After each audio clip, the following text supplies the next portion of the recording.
Hola, Ahora nada más dime si se escucha, Cesarín. tienen cada vez más lejos. Sí, es la influencia de la bacteria. ¿Se ve y se escucha bien? Sí, ¿Sí? sí. Ok, perfecto. Listo. Vamos a regresar. Dice Ramón, arrepiéntete, César. ¿Cuál de los dos? ¿Cuál de los dos? Sí, tráelo a mí. Ok, listo. Pues vamos a comenzar con la clase del día de hoy. Estamos en el módulo 8 que nos habla acerca de Jesucristo y la evangelización. Vieron la clase anterior con Ricardo Cortina. Hoy vamos a ver entonces la clase número 2 que lleva por título Evangelizando al estilo de Jesús. Por título Evangelizando al estilo de Jesús. Por título Evangelizando. ¿Qué crees, mi Cesarín? Que aquí hay como interferencia con el audio. ¿Qué crees, mi Cesarín? Que aquí hay como interferencia con el audio. No se está repitiendo el Sí, audio, se ya se escucha. oye. Sí. No se está repitiendo.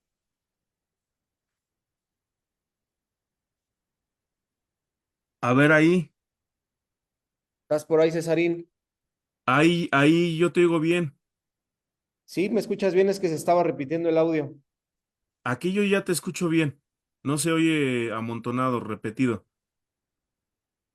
Ok, perfecto. A ver, vamos a ponerle entonces play. Cualquier cosa avísame, porfa. Sí.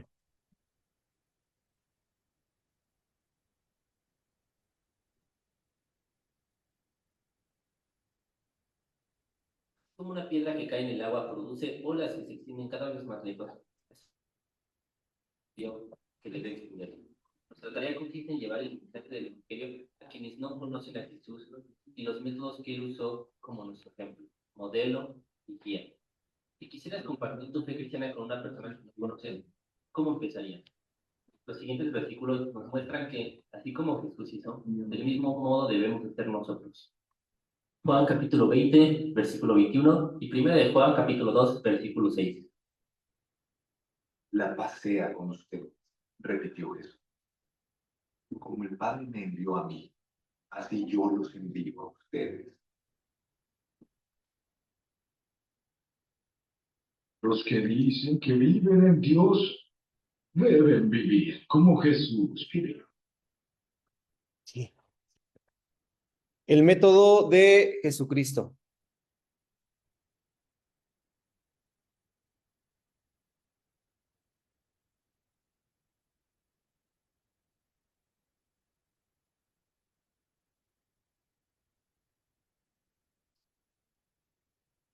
Jesús se enteró de que los fariseos sabían que él estaba haciendo y bautizando más discípulos que Juan, aunque en realidad no era Jesús quien bautizaba, sino sus discípulos.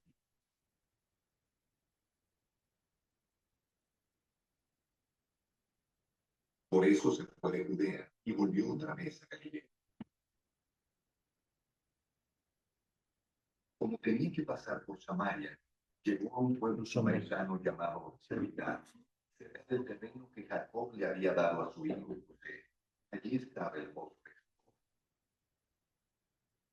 Jesús, fatigado del camino, se sentó junto al pozo. Era cerca del mediodía.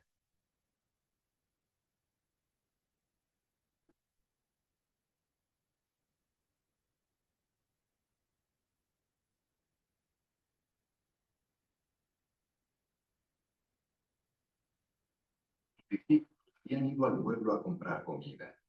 En eso llegó a sacar agua una mujer de Samaria, y Jesús le dijo: dame un poco de agua. Pero como los judíos no usan nada en común con los samaritanos, la mujer le respondió: yo soy la verdad.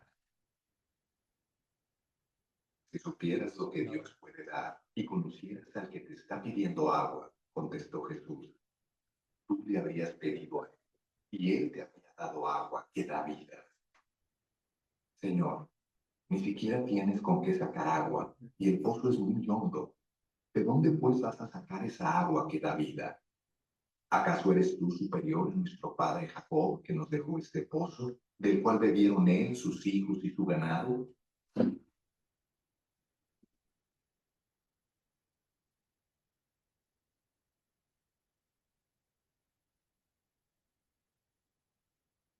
Todo el que beba de esta agua volverá a sin sed.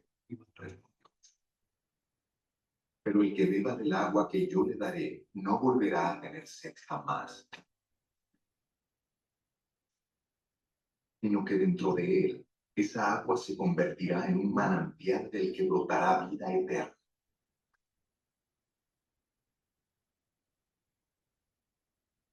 Señor, dame de esa agua para que no vuelva a tener sed, ni siga viniendo aquí a sacarla. Ve a llamar a tu esposo y vuelve acá, le dijo Jesús. No tengo esposo, respondió la mujer. Bien has dicho que no tienes esposo. Es cierto que has tenido 5, y el que ahora tienes no es tu esposo. En esto has dicho la verdad. Señor, me doy cuenta de que tú eres profeta. Nuestros antepasados adoraron en este monte, pero ustedes los judíos dicen que el lugar donde debemos adorar está en Jerusalén. Créeme, mujer, que se acerca la hora en que ni en este monte ni en Jerusalén adorarán ustedes al Padre. Ahora ustedes adoran lo que no conocen. Nosotros adoramos lo que conocemos, porque la salvación proviene de los judíos. Pero se acerca la hora, y ha llegado ya, en que los verdaderos adoradores rendirán culto al Padre en espíritu y en verdad, porque así quiere el Padre que sean los que le adoren. Dios es espíritu, y quienes lo adoran deben hacerlo en espíritu y en verdad. ¿De qué viene el Mesías, al que llaman el Cristo? Respondió la mujer. Cuando Él venga nos explicará todas las cosas. Ese soy yo, el que habla contigo, le dijo Jesús.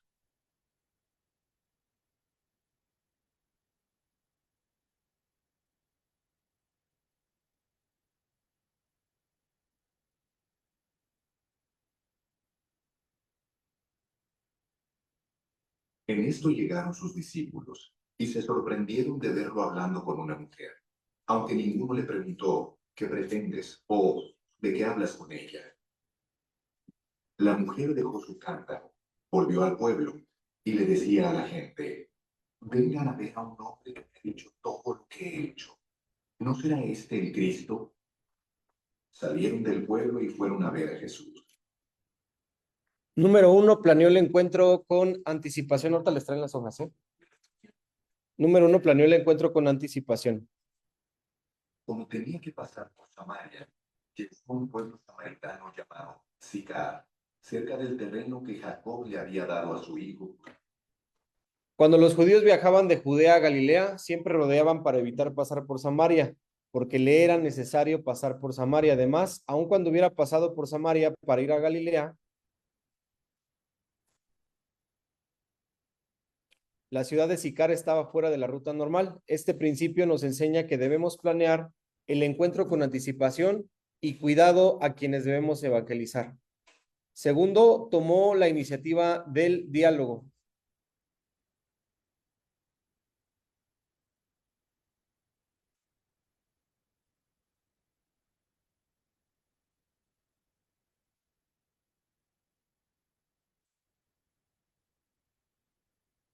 Sí, ya iba al pueblo a comprar comida.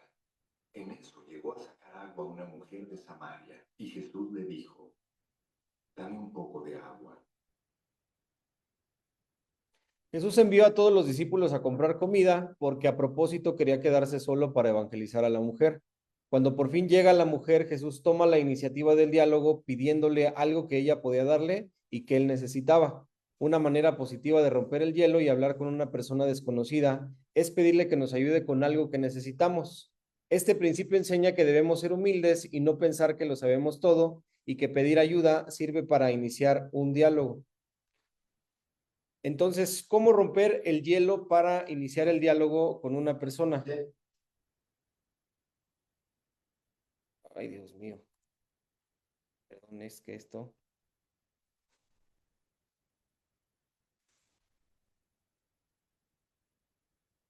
Ahí está. ¿Cómo romper el hielo para iniciar el diálogo con una persona y evangelizarla? Hay algo que en general todos, sin excepción, cualquier persona tenemos necesidad. En primer lugar, es la necesidad de experimentar que alguien nos ame de verdad. Normalmente todos lo hemos buscado el amor en la familia, el amor en la pareja, el amor en los amigos. ¿Por qué? Porque el hombre o la persona como tal, el ser humano como tal, tiene una necesidad de ser amado. Y no solamente de ser amado, sino de ser comprendido, poder llegar a tener una relación con alguien. Hablamos de cualquier tipo de relación en cuanto a relacionarnos entre nosotros, con amigos, con la familia, con la pareja, pero tenemos una necesidad de ser amados.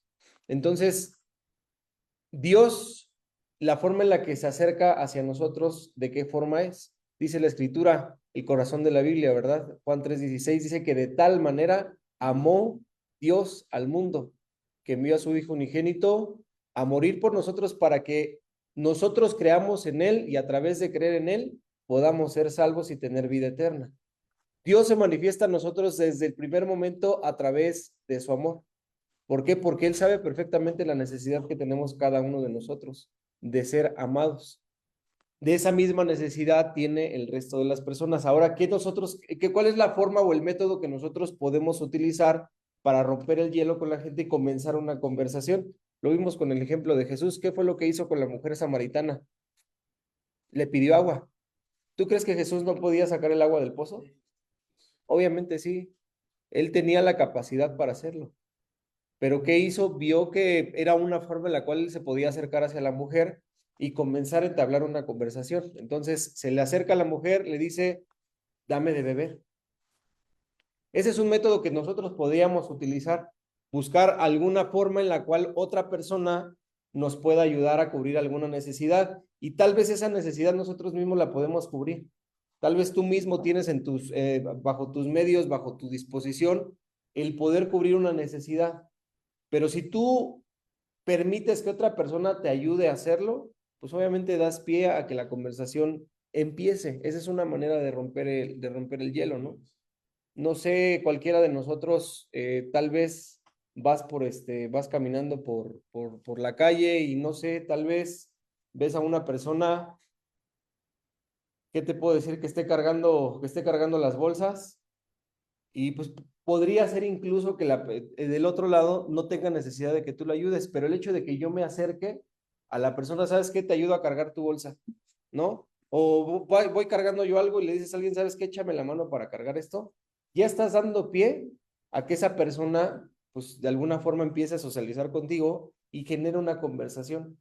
Das pie a que entablen una conversación y ahora sí, se presenta una oportunidad para que tú, a partir de ese momento, comiences a conocer a la persona. ¿Con qué intención? La única intención es presentarles el evangelio. Hay un método que hemos utilizado por mucho tiempo, ¿no? Hay una encuesta, ¿no? La encuesta de opinión popular. ¿Qué es lo que se hace o qué es de lo que forma parte de esta encuesta? Pues únicamente abrir una conversación con la gente, preguntarle a la gente respecto a cómo consideran ellos que está la situación actual del mundo. Esas son las preguntas que hay en esa encuesta. ¿A qué da pie? Pues a que se entable una conversación. Tal vez no les estamos metiendo el evangelio directamente, ¿no? Pero sí estamos abriendo pie a que se comience una conversación.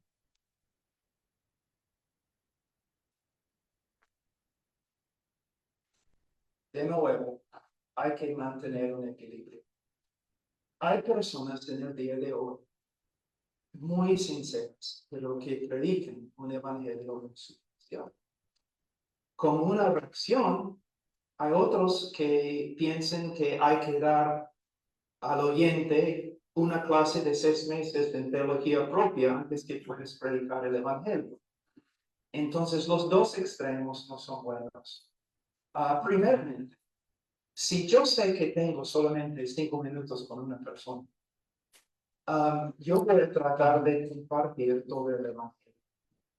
Por supuesto, yo voy a empezar con quién es Dios, pero no voy a poder darle una clase sobre teología. ¿Ya? Entonces, mi deseo es predicar un mensaje entendible, sensible, simple, que esta persona puede entender. Ahora,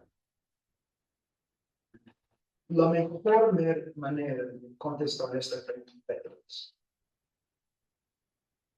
el mensaje que predico quizás es muy sencillo y quizás breve, pero detrás de este mensaje es un conocimiento un estudio muy extenso de la persona de Dios, del hombre, de la persona y obra de Cristo. Lo que estoy diciendo es que es como digo, ¿no? Un joven, ¿no? Escucha un mensaje en el internet y como un loro, él repite cada palabra. Pero él no tiene detrás de él años de estudiar quién es Dios, qué es el hombre, qué ha hecho de verdad Cristo en el Evangelio. Entonces yo quiero que los predicadores del Evangelio sean hombres que han pasado años y años profundizando el Evangelio para que, aun cuando comparten un mensaje de 5 minutos, tú puedes ver que este hombre entiende el Evangelio. Hay una solidez en lo que él trata. El Evangelio debe empezar quién es Dios. Porque el mero hecho que el hombre es pecador no significa mucho. El pecado es grave solamente, o se ve grave solamente a la luz de la santidad de Dios. ¿Entiendes? Entonces, yo necesito explicar algo de quién es Dios y por qué Él no aguanta y por qué Él juzga el pecado. Dios es santo, Dios es justo, Él no puede pasar por alto el pecado del pecador. Y cuando digo que un hombre es pecador, Satanás sabe que es pecador, pero Él no se arrepiente. Lo que tengo que hacer con las escrituras es usar las escrituras como un abogado usando evidencias contra un criminal. Yo tengo que mostrar a esta persona lo que significa cuando digo es pecador y el juicio bajo el cual el pecador está viviendo. Luego yo tengo que mostrarle qué ha hecho Cristo en la cruz. ¿Qué ha hecho? Muchos piensan que, casi como Jesús fue un mártir, ¿no? Que los romanos pegaron, persiguieron a Jesús y por medio de su sufrimiento en la cruz, clavos y la espada, o la, ¿cómo se llama? La lanza, que Él pagó por nuestros pecados. Y no entienden la transacción que ocurrió en la cruz.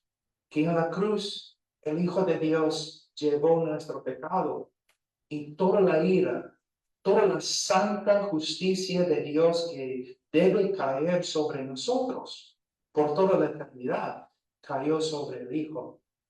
Él sufrió la ira de Dios, como dice en Isaías 53:10, ¿no?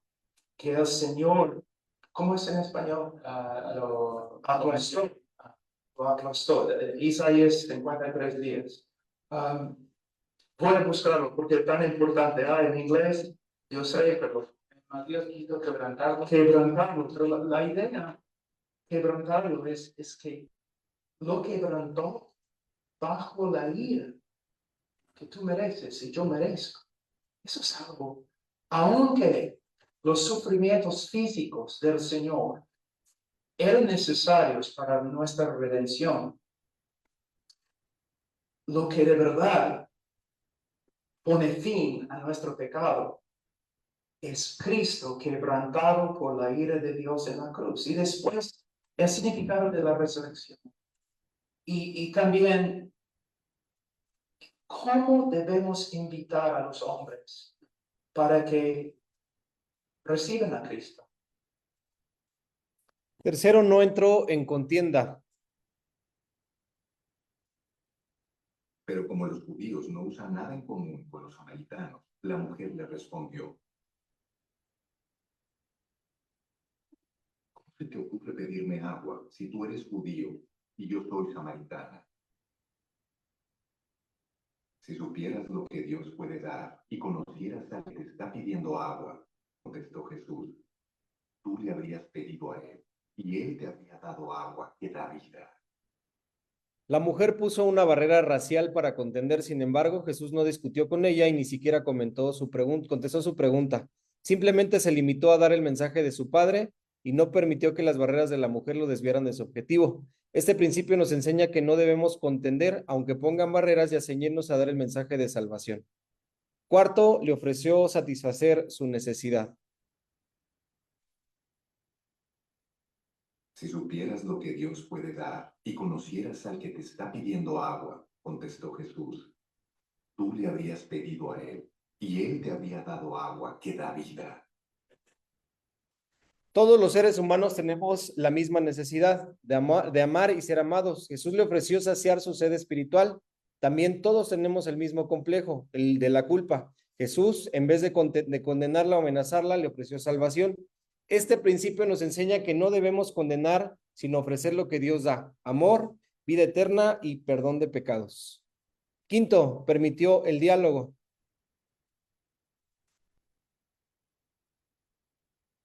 Pero como los judíos no usan nada en común con los samaritanos, la mujer le respondió: ¿cómo se te ocurre pedirme agua si tú eres judío y yo soy samaritana?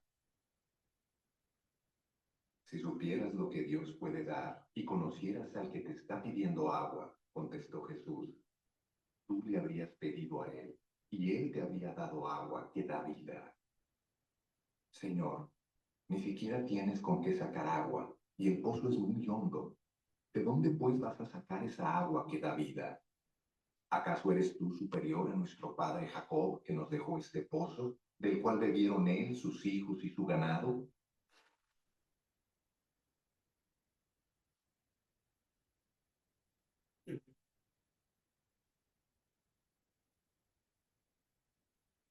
Todo el que beba de esta agua volverá a tener sed, respondió Jesús.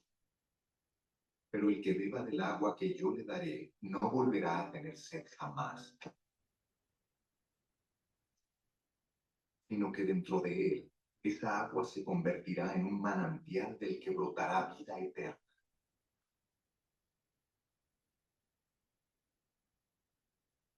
Señor, dame de esa agua para que no vuelva a tener sed, ni siga viniendo aquí a sacarla.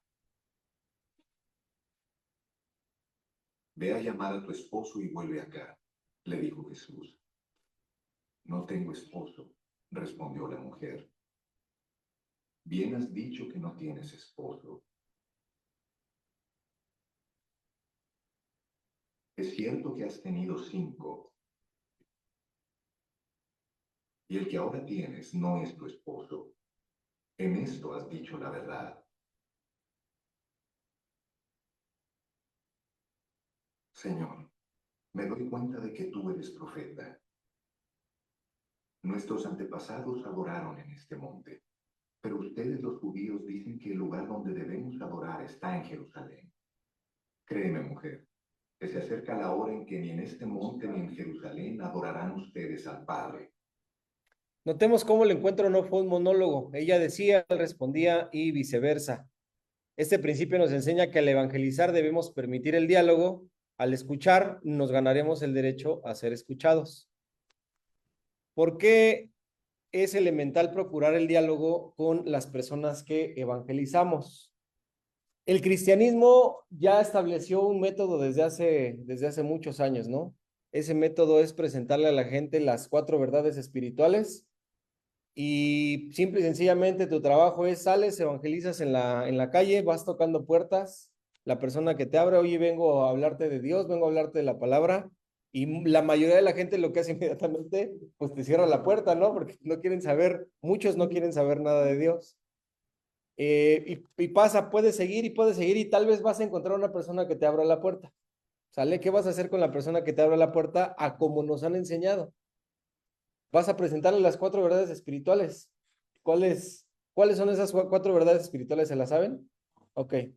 Primer verdad espiritual. ¿Cuál es, Ramón? Que el pecado no se paga. Somos pecadores. Somos pecadores. La primera es que Dios nos ama. Dios nos ama, tiene un propósito para con nosotros. Segunda, somos pecadores y necesitamos redención. La tercera verdad espiritual es que Jesucristo es el medio por el cual nosotros podemos llegar a disfrutar del propósito y del amor de Dios que tiene para con nosotros. Y la cuarta verdad espiritual es que necesitamos recibir a Jesucristo en nuestro corazón. Cada una de estas 4 verdades espirituales salen de la Biblia, están dentro de la palabra, son palabras de Dios, son palabra de Dios y de ahí es que se sacan. Pero en eso se basa. La gente, pues tú le hablas de esto, muchos de ellos ni siquiera lo entienden y pues tú los llevas a hacer una oración de fe a que reciban a Jesús en sus corazones. Hay quienes te van a decir que no, hay personas que te van a decir que sí y pues ya, los que dicen sí, los llevas a hacer una oración de fe y pues ya recibieron a Jesús en su corazón, la misión está cumplida, vámonos con el que sigue. Le dice a la persona, lo invito a la iglesia, está en tal lado, ahí los vamos a esperar. Y pues bueno, ya no supiste nada más de ello. Ese es un método, ¿no? Otro método que se utiliza es que al término de cualquier reunión en una iglesia, le piden a la gente nueva que pasen al frente para que oren por ellos y para que reciban a Jesucristo. Y hay gente que se levanta, pasa al frente. Pero normalmente estas personas que se levantan, pasan al frente, lo hacen continuamente, cada reunión y cada reunión lo van haciendo y lo van haciendo hasta que llega un momento en el que pues tal vez la gente se da cuenta, los pastores, los hermanos, que ya ha pasado varias veces que le dicen, no, ya no es necesario, tú ya tienes a Cristo en tu corazón, ya hiciste una oración de fe. Pero ¿qué pasa con esas personas? ¿Qué pasa con las personas a las cuales les fuimos a tocar a la puerta, les presentamos el evangelio, hicieron una oración de fe? ¿Qué pasa con estas personas que están ahí? Se pierde. No. Normalmente llega un momento en el cual dejan de ir, o aquellas que me recibieron en su casa, me escucharon, no se presentan, no van y se presentan en una reunión de iglesia. ¿Por qué razón? Porque no se les da un seguimiento, no se les da un seguimiento. A las personas se les presenta el evangelio y se les abandona y no hay algo más allá. Este mismo pastor Paul Washer, el que escuchábamos ahorita, en alguna ocasión él mencionó esto, ¿no? Que después él de presentar un mensaje en una iglesia, al término de esto, pues notó que había un hombre que le llamó mucho la atención desde que él estaba predicando, porque pues estaba como con cara de molestia, de enojado, y pues él seguía con su predicación y su predicación. Y al término de esto, él se baja del púlpito y se acerca con este hombre a tener una conversación con él. Y pues platicando y todo, y de repente pues le hace la invitación para que vaya a su casa. Este hombre no había entendido absolutamente nada acerca del mensaje que Paul Washer había dado. Nada. Y estuvieron en su casa de este hombre, estuvieron platicando, le presentó el evangelio, leyeron la Biblia en un pasaje, leyeron la Biblia en otro pasaje, iban de aquí para allá, y un pasaje los llevaba a otro, y 1 hora, 2 horas, 3 horas, cuando de repente este señor empezó a llorar de la nada. ¿Qué fue lo que pasó? Este hombre no hizo una oración de fe. Este hombre no le anunciaron las 4 verdades espirituales para que él recibiera a Cristo en su corazón. ¿Pero qué había pasado? A través de las escrituras se le había presentado Cristo a su vida. Y en el momento en el cual él comienza a llorar, pues es el momento en el cual él tiene un encuentro con Jesús. Es cuando lo aceptas, ¿no? Ahí es cuando ya estás haciendo bien el trabajo, ¿no? Él había concebido en su corazón que él era un pecador y que necesitaba arrepentimiento. Y tal arrepentimiento lo llevó a Cristo. Si leemos el libro de los Hechos, la conversión de muchos cristianos, ¿qué era lo que normalmente sucedía? En Hechos capítulo 2 tenemos la predicación de Pedro. Dice que Pedro predicó a cada una de las personas, a una multitud de personas que habían venido para la fiesta de Pentecostés en Jerusalén. Y a la predicación de Pedro, en ese momento se convirtieron 3,000 personas, las cuales una vez de haber sido añadidas, fueron bautizados.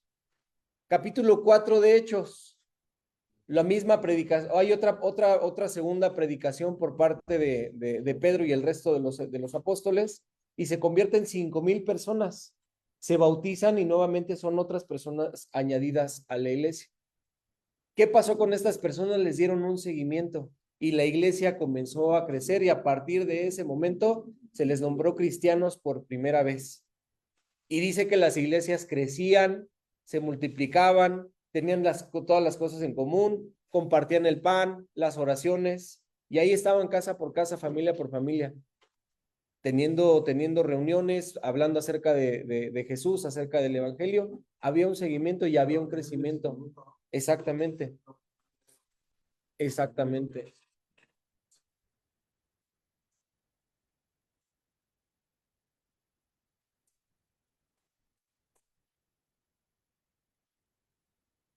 Exactamente. ¿A quién consideramos como uno de los más grandes cristianos en la historia de la humanidad? Al apóstol Pablo, ¿verdad? Al apóstol Pablo. Leemos en las escrituras, leemos en el libro de los Hechos que a Pablo se le anunciaron las 4 verdades espirituales, hizo una oración de fe y recibió a Cristo en su corazón. No lo leemos, ¿verdad? ¿Qué pasó con él? Tuvo un encuentro con Jesús y eso es lo que cada uno de nosotros evidenciamos en nuestra vida. ¿Qué nos llevó? ¿Qué nos trajo a comenzar a congregarnos, a comenzar a discipularnos, a comenzar a acercarnos a Dios? Un encuentro personal que cada uno de nosotros hemos tenido con Cristo. Jesucristo es el que nos ha convencido, Jesucristo es el que nos ha conquistado, Jesucristo es el que nos ha ganado. Y es a Jesucristo a quien debemos presentarle a la gente, es de quien tiene necesidad. Entonces, ese momento se va a prestar y únicamente se logra a través del diálogo. Si tú, como ahora sí que como pistola, nada más como ametralladora con la gente, hablándole y hablándole y hablando, y la gente pues se va a quedar como que no sabe ni qué está pasando. ¿Por qué? No le das pie a que te pregunte, a que hable, cómo sabes cuáles son sus problemas, cómo sabes qué necesidad tiene en ese momento, si tú no te das la oportunidad de escucharla. Entonces es necesario que se entable una conversación y no se convierta esto simplemente y sencillamente en un monólogo en el que tú estés hable y hable y hable y hable y hable y hable. Pues bueno, de todo lo que escuché, de todo lo que va a escuchar la persona de ti, pues no se va a acordar de nada, no vas a ver ni por dónde empezaste ni en dónde terminaste. Exactamente, pueden quedar hasta con más dudas. Sexto, contestó las preguntas pertinentes. Contestó las preguntas pertinentes. Pero como los judíos no usan nada en común con los samaritanos, la mujer le respondió: ¿cómo se te ocurre pedirme agua si tú eres judío y yo soy samaritana? Si supieras lo que Dios puede dar y conocieras al que te está pidiendo agua, contestó Jesús, tú le habrías pedido a él y él te habría dado agua que da vida. Señor, ni siquiera tienes con qué sacar agua y el pozo es muy hondo. ¿De dónde pues vas a sacar esa agua que da vida? ¿Acaso eres tú superior a nuestro padre Jacob, que nos dejó ese pozo, del cual bebieron él, sus hijos y su ganado? La mujer hizo 3 preguntas, de las cuales Jesús únicamente contestó una, explicándole acerca del agua viva. Partiendo de eso, le dio el mensaje de salvación. Este principio nos enseña que solo debemos responder las preguntas que tienen que ver con la evangelización. ¿Qué debemos hacer cuando nos pregunten acerca de religión, imágenes, tradiciones, etcétera? Pues de acuerdo a lo que vemos del método de Jesús, pues no tengo nada que contestar, únicamente aquello que esté centrado en el tema de la evangelización, el mensaje que le quiero presentar. Es muy dado, sí, adelante, adelante, pasa. Es muy dado esto. Cuando tratas de darle el mensaje a una persona, te comienza a hacer preguntas de esto, oye, pero pues yo creo en la Virgen, yo creo en los santos, yo creo en esto, yo creo en lo otro, yo adoro las imágenes, o pues incluso te pueden decir, pues ¿sabes qué? Pues yo soy del otro bando, ¿verdad? Yo soy adorador del diablo, porque así ha habido personas que uno se llega a encontrar. ¿Qué vamos a hacer? No, pues tienes que renunciar a eso. Tienes que destruir tus imágenes. Tienes que hacer esto, tienes que hacer lo otro, tienes que hacer. Y comenzamos a atacar a la gente de este modo. Yo me acuerdo hace muchos años, ¿no? Cuando uno de mis tíos nos presentó el evangelio, bueno, en ese tiempo a mi mamá y a mi papá. Mi mamá tenía una virgen tejida a mano que le había regalado, no me acuerdo si mi abuela, no me acuerdo qué familiar. Y para ella era algo preciado. Pues bueno, llegó mi tío y agarró todo y le prendió fuego. Todo esto, a destruir completamente todo. A destruir completamente todo. Cuando mi mamá llega a su casa y se da cuenta de todo lo que, pues obviamente estaba molesta. ¿Por qué? Porque no era la forma, no era la forma. Estaban tratando de presentarle el evangelio, pero pues presentarle el evangelio con hacha y con todo, ¿no? No era la manera correcta. Sí, machete. ¿Qué hizo Jesús? Esta mujer le dijo, oye, pero pues como tú siendo judío me pides a mí, samaritana, que te dé de beber, si se supone que entre judíos y samaritanos pues no nos llevamos, ustedes dicen que se debe adorar allá, nosotros decimos que acá, y un sinfín de trabas que empezó a poner la mujer. No, pero pues es que ustedes los cristianos dicen que no se deben adorar las imágenes, es que ustedes los cristianos dicen que esto, dicen que el otro, a mí me han dicho que hasta que no podemos tomar café, que no podemos tomar coca, digo, no, esos son otros, ¿no? Esos son otros los que enseñan eso. Pero son de algún modo comentarios que utilizan las personas, preguntas, para simple y sencillamente poner un freno. Sí, para poner un freno e impedir que nosotros les llevemos el mensaje de Jesucristo. ¿A qué nos debemos de centrar? Única y exclusivamente hablarles acerca de Jesús. ¿En qué momento? Yo lo digo por mi propia cuenta, ¿no? ¿En qué momento entendí que tenía que tener cierto comportamiento, que había cosas que tenía que hacer a un lado, que había actitudes que tenía que hacer a un lado, que tenía que dejar tenía que dejar de consumir alcohol, tenía que dejar el alcoholismo, tenía que dejar la fornicación, tenía que dejar tantas cosas en mi vida? ¿En qué momento lo empecé a descubrir y empecé a hacerlo a un lado de mi vida? En el momento en el que Dios me abrió los ojos y me permitió ver que eso no estaba correcto, que no estaba bien. Es el Espíritu Santo el que nos convence. Ahí dice la Escritura, nos convence de juicio, de pecado y de justicia. Y es Dios quien empieza a hablar a nuestra vida y nos empieza a mostrar las cosas que tenemos que hacer a un lado. ¿Y por qué uno decide hacerse a un lado de eso? Simple y sencillamente porque has descubierto algo muchísimo más grande de lo que tú has experimentado en el mundo. Sabes que Dios es un Dios santo, que Dios es un Dios de orden, y es tanto el amor que has descubierto de parte de Dios hacia tu vida que no te cuesta absolutamente nada dejar todo eso. Y a veces la gente no lo entiende, ¿no? Y hacemos del cristianismo un código ético, una lista de normas morales que nosotros tenemos que seguir. Te tienes que comportar de este modo. Y es que no te puedes vestir así, y es que córtate el cabello, y es que déjate el cabello largo, y es que esto, y es que el otro. Y únicamente temas que tienen que ver con legalismo, únicamente apariencias. Y por dentro, les decía Jesucristo a los fariseos, ustedes están llenos de rapacidad, ¿verdad? Sepulcros blanqueados, por fuera se muestran muy bien, pero por dentro están totalmente destruidos, totalmente muertos. Y es en lo que entonces nosotros tenemos que tener cuidado.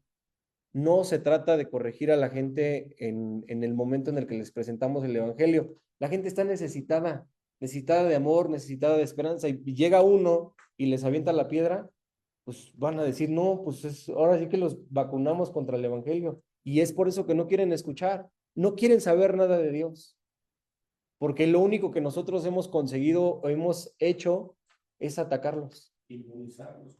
En vez de de presentarles a Cristo, sacamos la espada y les empezamos a dar con todo, ¿no? Y ese es un error muy común en el cristiano.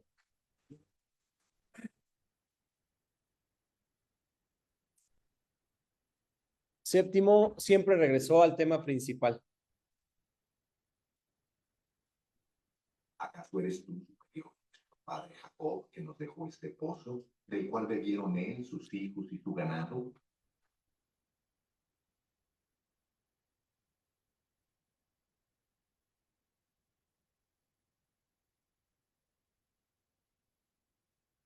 Todo el que beba de esta agua volverá a tener sed, respondió. Aun cuando la mujer continuó poniendo barreras raciales, sociales y religiosas, Jesús no se dejó desviar. Siempre regresó al tema principal de su objetivo, comunicarle las buenas nuevas de salvación. Este principio nos enseña que, sean cuales fueran las barreras que pongan, debemos tener claro el objetivo, hablar de Jesucristo. Octavo, la confrontó con su realidad. Ve a llamar a tu esposo y vuelve acá, le dijo Jesús.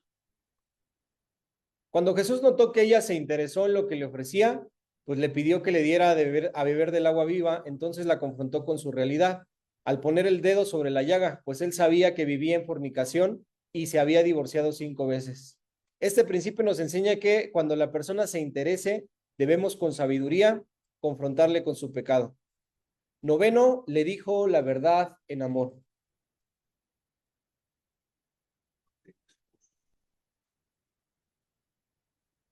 Bien has dicho.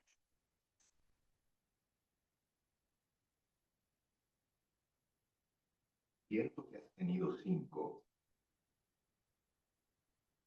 y el que ahora tienes no es tu esposo. En esto has dicho la verdad.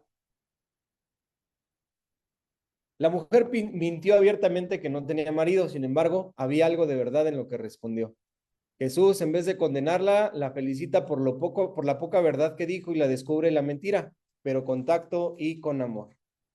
Este principio enseña que debemos buscar lo bueno en la persona y decírselo, al mismo tiempo que señalamos su pecado. ¿De qué manera podemos confrontar a la gente con su pecado sin ser groseros? Algo bien curioso que pasó en la conversación con la mujer samaritana, ¿no? Y con Jesús. ¿Acaso eres tú mayor? ¿Acaso eres tú mayor que nuestro padre Jacob que nos dio este pozo? ¿Qué le pudo haber respondido Jesús? Hija mía, pues no sabes ni quién tienes enfrente de ti, ¿no? ¿Cómo te atreves a hacerme esa pregunta? ¿Cómo te atreves a compararme con Jacob si soy el mismo Dios? Por mí es que se abrió ese pozo. Por mí es que respiras, por mí es que existes. Le pudo haber dado con todo y de bibliazo sí tenía toda la razón y todo el derecho de hacerlo, porque era Jesús mismo. Pero ¿qué hizo Jesús? Ahí es curioso en el video, ¿verdad? Que se ve cómo extiende las manos para tomar agua y permite que la mujer le sirva. Yo les decía al principio, ¿tenía Jesús necesidad de que les dieran agua? Obviamente no, él lo podía hacer, él lo podía hacer. Pero volvió nuevamente al punto central, Cifer.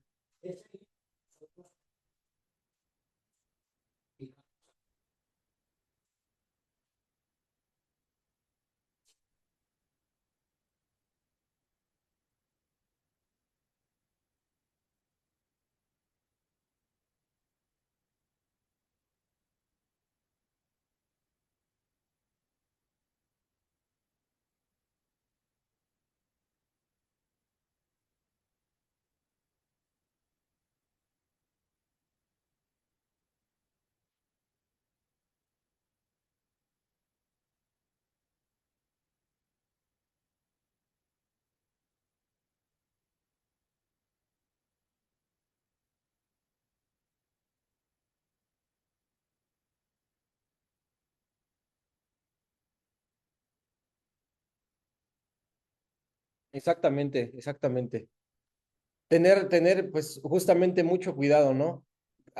Siempre va a haber algo de verdad en una conversación y en ese momento, pues, es importante, pues, hacérselo saber ok, pues, tienes toda la razón. ¿Y qué dijo Jesús? Has hablado con verdad. tienes toda la razón, me estás diciendo algo que es cierto, pero le dice, pero 5 maridos has tenido y con el que ahora vives no es tu marido, no es tu marido. Esto, te le vuelvo a decir, esto has dicho con verdad. Entonces, ¿qué forma utilizamos nosotros para confrontar a la gente con su pecado sin dañar a la persona? El único que tiene autoridad para confrontarnos con nuestro pecado es Dios. Y eso lo hace a través de su palabra. Mi único trabajo para presentar el mensaje es hablar la palabra.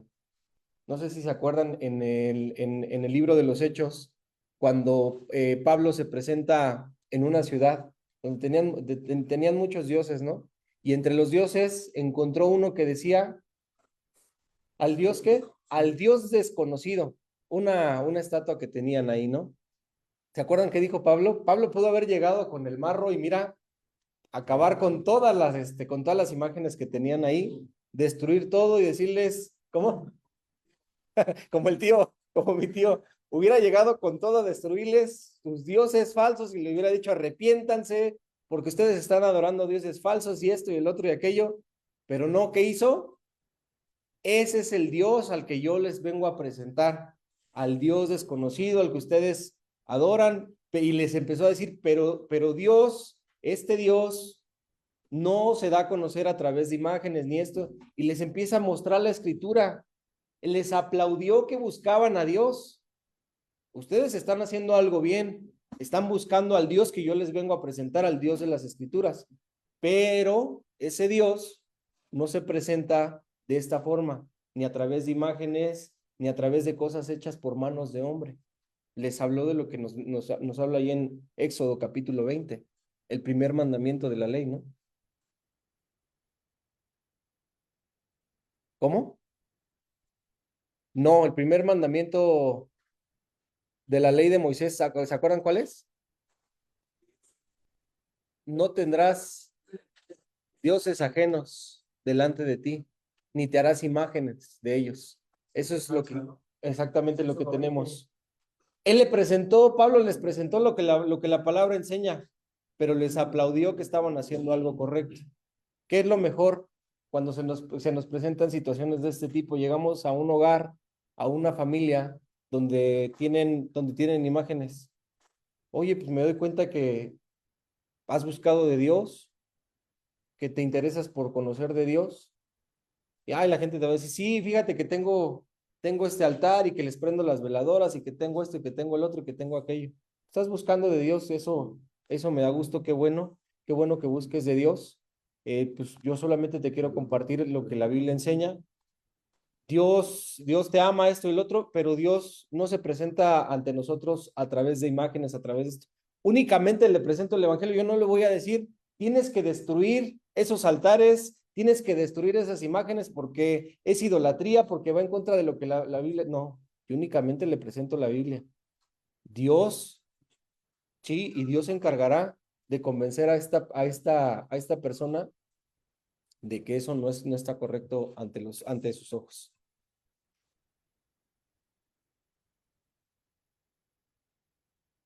Décimo, expuso claramente el mensaje. Expuso claramente el mensaje. Creen que se acerca la hora en que ni en este monte ni en esta tierra. Ahora ustedes adoran lo que no conocen. Nosotros adoramos lo que conocemos. Porque la salvación proviene de los judíos. Pero se acerca la hora, y ha llegado ya, en que los verdaderos adoradores rendirán culto al Padre en espíritu y en verdad, porque así quiere el Padre que sean los que le adoren.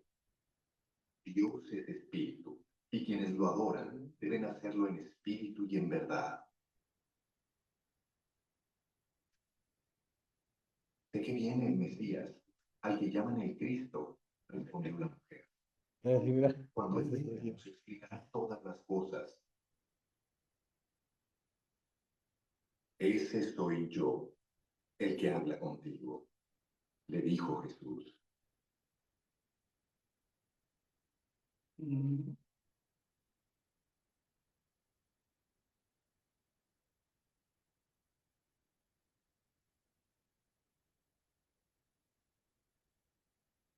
Jesús le expuso claramente el mensaje de salvación una vez que la había confrontado con su realidad y su pecado.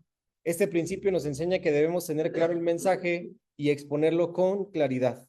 ¿Cuáles son entonces los resultados? Primero, la mujer cambió su actitud hacia Jesús. Actitud. Señor, me doy cuenta de que tú eres profeta. El resultado de la evangelización hizo que ella viera a Jesús no como un simple judío, sino como alguien de quien aprender. Es entonces cuando Jesús puede enseñarle más profundamente y hablar directamente del evangelio y del reino de Dios. Segundo, la mujer evangelizó. La mujer dejó su cántaro, volvió al pueblo y le decía a la gente, vengan a ver a un hombre que me ha dicho todo lo que he hecho. ¿No será este el Cristo? Salieron del pueblo y fueron a verles. El éxito en el evangelismo no se mide cuando la persona recibe a Cristo, sino cuando va y evangeliza a otros. Jesús siempre tuvo éxito. Evangelizó a Pedro y a su hermano, a Felipe y a Natanael, a Nicodemo y a José de Arimatea. De esa manera debemos evaluar nuestro trabajo, no por las personas que evangelizamos, sino por las que ellas llegan a evangelizar. Tercero, la mujer discipuló. La mujer discipuló. Muchos de los samaritanos que vivían en aquel pueblo creyeron en él por el testimonio de su mujer. Me dijo todo lo que he hecho. Así que cuando los samaritanos fueron a su encuentro, le insistieron en que se quedara con ellos. Jesús permaneció allí 2 días, y muchos más llegaron a creer por lo que él mismo decía. Ya no creemos solo por lo que tú dijiste, le decían a la mujer. Ahora lo hemos oído nosotros mismos, y sabemos que verdaderamente esto es el Salvador del mundo. La diferencia entre evangelizar y discipular radica en el seguimiento. Es claro que la mujer no se limitó a testificar solamente ese día, sino que prosiguió y dio seguimiento a aquellos a quienes les testificó hasta llevarlos a Jesús. Cada persona que evangelizamos y responde, deberíamos darle seguimiento para discipularla.